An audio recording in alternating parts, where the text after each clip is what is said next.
Hey, I'm Robin, a film photographer based in Australia, and this is Film and Tape.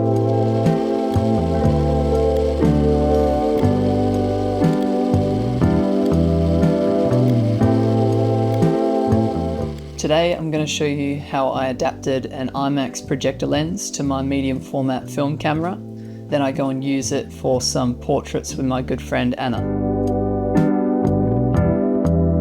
This crazy idea all started when I stumbled across a 95mm f2 Schneider projector lens when I was scrolling through eBay.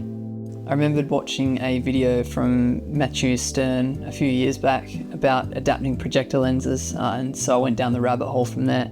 So once the lens arrived, I took some measurements and ordered the 3 pieces I needed to adapt it to my Pentax 645N. These were 1. A clamp to M65 adapter, 2.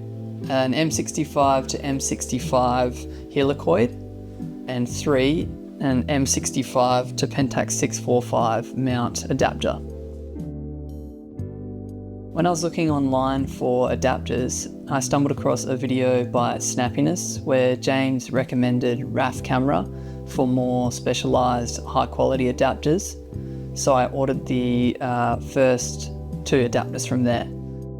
I ended up ordering the helicoid adapter from eBay so I could get a 25mm to 55mm helicoid for an extra long focusing range. I put them all together and definitely got ahead of myself. I was pretty excited I'd finished, but when I went to calibrate the lens to infinity, the clamp couldn't move any further. So I got a little upset thinking that I'd failed and I'd got the wrong parts.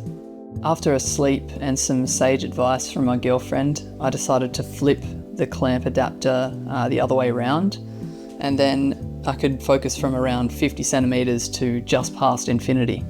So once that was all done, I was ready to go and test it out. I loaded up some Kodak Portra 400 and caught up with my friend and talented musician Anna for some portraits.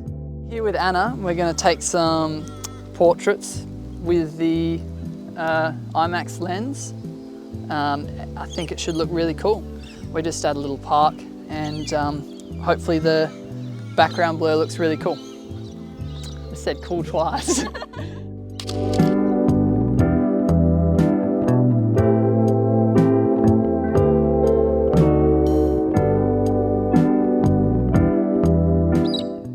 Three, 2, 1.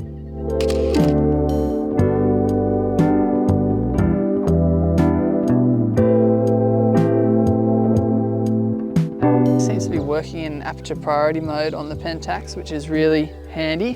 Don't really have to do much. So we've got Anna set up over there and we're gonna do a few frames by the water.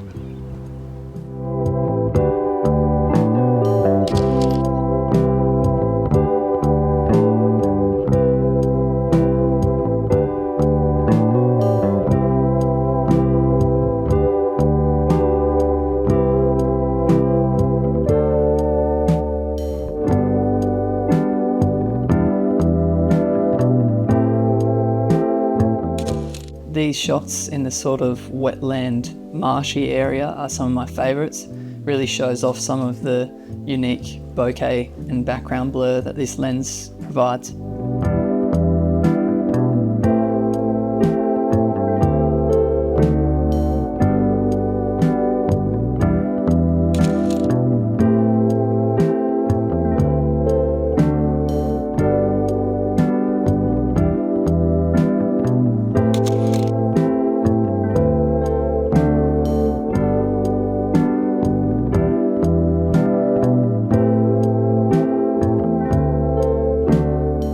All right, here we go. 3, 2, 1.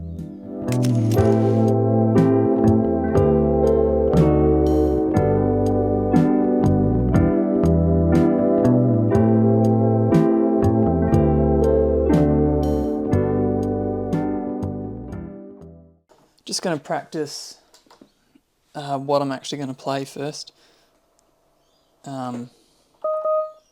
Just because not the best at keys, but would love to do most of this thing on the CT6000.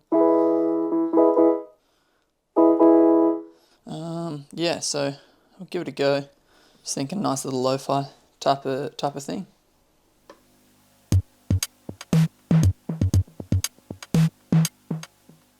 I just used the Rock 1 drum setting on my Casio for this one. It's not as good as the other Casio sounds, but it does the job. To give the CT6000 a little bit more character, I used a bit of compression, a little bit of vibrato, and a little bit of tape delay.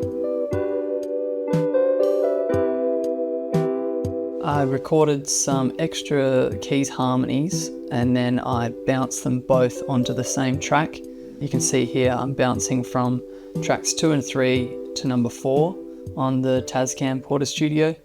I've tried it before to not much avail, but it worked perfectly this time. And I had 2 extra tracks to work with. I like the flute patch on this keyboard.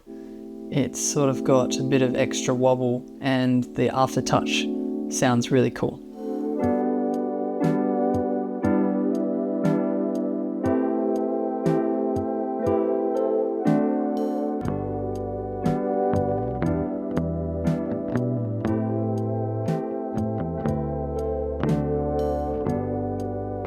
The bass was my favourite part of this track. Yeah, super fun to play and I really like how it turned out.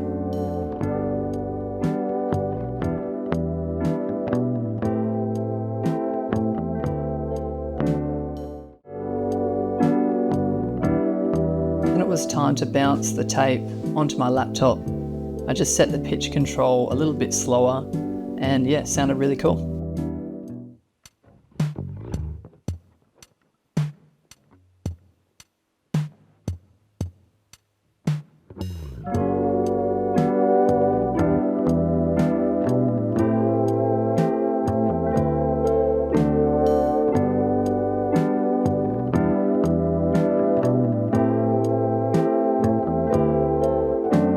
This has been Film and Tape, Take 5. Thanks for tuning in. If you enjoyed it, please like and subscribe. It helps out heaps. And also massive thanks to Anna for joining me on this episode. Cheers.